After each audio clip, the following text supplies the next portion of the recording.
Salut, c'est ton Captain Crochet, t'as vu? Beau gosse quand même. Oh, quand même. Salut, c'est ton Captain Crochet pour Rough Riders, pour une petite vidéo Instagram pour essayer de faire un petit peu buzzer la chaîne, la page plutôt. Allez vous abonner à la chaîne YouTube, allez vous abonner à la chaîne euh, Facebook et Instagram.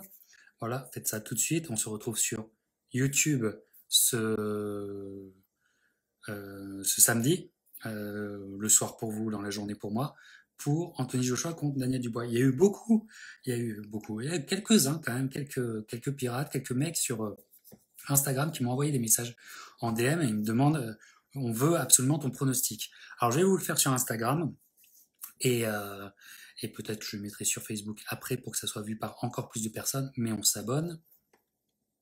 Alors, première chose, je vous conseille quand même d'écouter les pronostics de pages intéressantes comme Karl Froch par exemple, comme Poli Malignaggi, Probox, etc. Je vous conseille de les écouter et évidemment de toujours essayer de faire votre propre avis. Alors, je vais essayer de repartir sur les bases de Karl Froch, je vous conseille d'aller écouter. Très intéressant ce qu'il dit. Voilà, il dit que Daniel Dubois est comment dire, le challenge le plus coriace pour AJ depuis Usyk. Et que Dubois a une vraie chance, Dubois est un vrai risque, et que évidemment chez les poids lourds, ça peut aller dans les deux sens, comme on le sait. Enfin, ça peut être dangereux à chaque coup. Bon, oui, effectivement, c'est un combat dangereux puisque ce sont deux punchers qui ont quelque chose dans les poings l'un et l'autre, évidemment. Mais finalement, le pronostic que vous allez faire tient sur quelque chose de plus précis. C'est-à-dire, si vous vous accordez positivement certains changements chez Joshua et chez Dubois, ou si vous les remettez en question. Voilà. Pensez Joshua de la même façon au travers des années n'est pas possible et finalement c'est pas possible pour aucun boxeur, aucun sujet d'analyse et c'est la même chose pour Dubois. Alors, pour Joshua, ces dernières années, quels sont les changements? On avait un Joshua qui était en perdition même en 2022, etc. Et puis, il y a une association avec Ben Davidson. Et cette Davidson, cette association, positive ou pas? Je pense qu'elle est fortement positive. Je pense qu'elle est fortement positive et que on a un Joshua de plus en plus libéré sur le ring, ce qu'il avait fini par ne plus être. Il s'était perdu à vouloir prouver sa technicité face à Usyk. C'est comme faire des coups d'épée dans l'eau, hein. Voilà. Et moi, je dis oui à ce changement. C'est positif, ça amène des choses. Et quel que soit le niveau de Francis Ngannou, Joshua était totalement libéré et ça n'a pas fait un pli et ça s'est vu. C'était criant de vérité. Ça, c'est important. D'un autre côté, Daniel Dubois, lui aussi, il a évolué. Oui, lui aussi, il a évolué. Comment analysez-vous cette analyse, analysez-vous ces changements? Oui, on sent du progrès chez Daniel Dubois. On sent qu'il évolue, qu'il s'applique avec Doncharge, mais en même temps, moi, je garde mes points d'interrogation. Pourquoi? Parce qu'il y a deux combats qui me mettent mal à l'aise à bien y regarder en les revoyant. Je vous conseille de les revoir.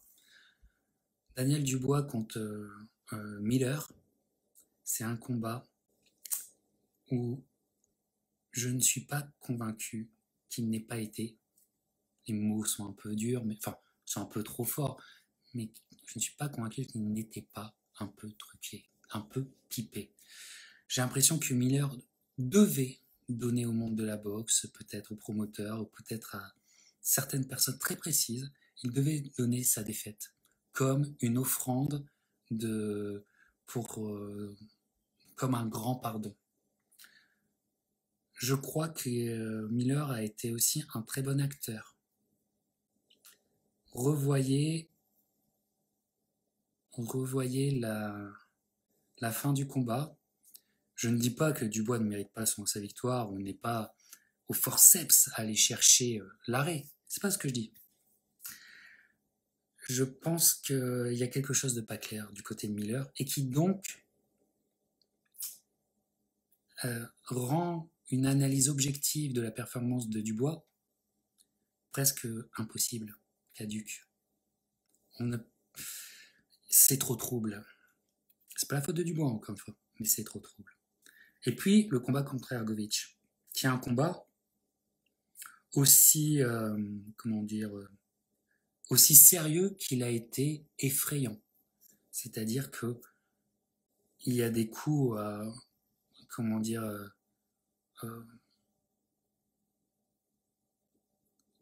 nombre innombrable de coups auraient pu être évités. Et pourtant, ils ont été pris plein fer. Ce qui me fait dire que il y a encore beaucoup de déchets techniques. Et donc, puncher contre puncher, enfin, je veux dire, géant contre géant, Apollon contre Apollon. Évidemment, celui qui se libérera, celui qui va faire parler le punch, va avoir un ascendant certain. Mais je crois que le vrai point, le véritable point, c'est celui qui déviera ou celui qui ne respectera pas assez, celui qui ne sera pas plus au plus près d'un respect à la lettre des fondamentaux, celui qui fera un pas de travers vis-à-vis des fondamentaux va perdre. Je le crois profondément.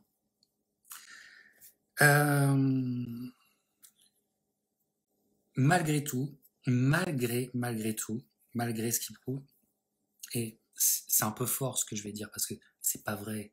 Le mot est trop fort, mais c'est pour vous transmettre l'idée. Je crois que Daniel Dubois n'est pas encore un boxeur aguerri. Et c'est lui que je vois fauter. C'est lui. Alors, d'une autre part, Joshua. Joshua, Francis Ngannou, c'est pas si on est dur avec le cas Joshua, Francis Ngannou, c'est pas un boxeur. Helenius, il est venu en short notice et j'ai des doutes aussi sur sa volonté intransigeante de gagner ce soir-là. La meilleure opposition qu'il ait eue, c'est-à-dire en termes d'honnêteté, c'est-à-dire il y va, il tente, il fait ce qu'il peut. Jermaine Franklin a donné quelque chose de très honnête et de très professionnel à Joshua. Ça l'a d'ailleurs extrêmement énervé. Donc, le pari que je prends, c'est que l'osmose Ben Davison Joshua, ça parle, on est dans le vrai. Ce qui ne veut pas dire que l'osmose Don Charles et Daniel Dubois et Tony Yoka sont acolytes sparring partners n'existe pas. Si, elle existe aussi.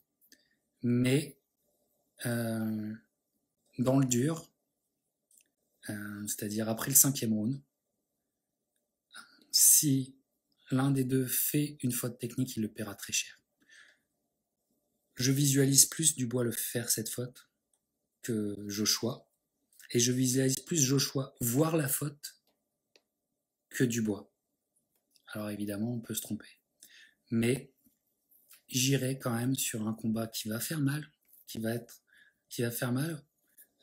Espérons qu'ils ne soient pas tous les deux crispés, parce que on peut aussi être, de façon surprenante, il y a un risque de purge aussi.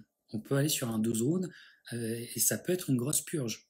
Attention, c'est pas, comment dire, si quelqu'un fait le pari d'une grosse purge de 12 rounds chiant à mourir, ça sera pas moi qui dirai c'est n'importe quoi ce que tu penses. Voilà. Dans l'histoire de la boxe anglaise, en Angleterre, il y en a eu des chocs comme ça, qui ont fait, comme disait Jacques Chirac, pchit. Il y en a eu beaucoup même, beaucoup. Il y a presque une histoire anglaise de ces pchit chez les poids lourds. Ça, c'est possible. Mais bon, on va essayer de rester positif, de ne pas voir toujours le mauvais côté des choses, ce qui est un peu mon habitude. On va penser que Joshua, eh ben écoutez, je vais faire un pronostic, je vais prendre un risque. Hein, voilà. Mais je vois un KO vers le 6e ou 7e round. Quelque chose de très violent. À cause d'une faute technique qui va tout basculer. Parce que à ce niveau-là, à ce poids-là, à cette puissance-là, l'erreur fondamentale, l'erreur technique se paiera cash et se paiera tout de suite. Et on ne pourra pas vraiment y revenir. Voilà. Donc, je prends ce pari-là. Joshua vainqueur par KO entre le 6e ou 7e round. Nous verrons bien. En tout cas, on sera ensemble. Sur YouTube, on vivra ensemble, on débriefera ensemble. Et donc, on débattra ensemble. Voilà. Abonnez-vous, likez toutes les pages Instagram, Facebook, YouTube, Spotify. Et puis, voilà. Donc, vous l'avez, votre prono. Hein? Allez, portez-vous bien. Et prenez soin de vous et de vos proches.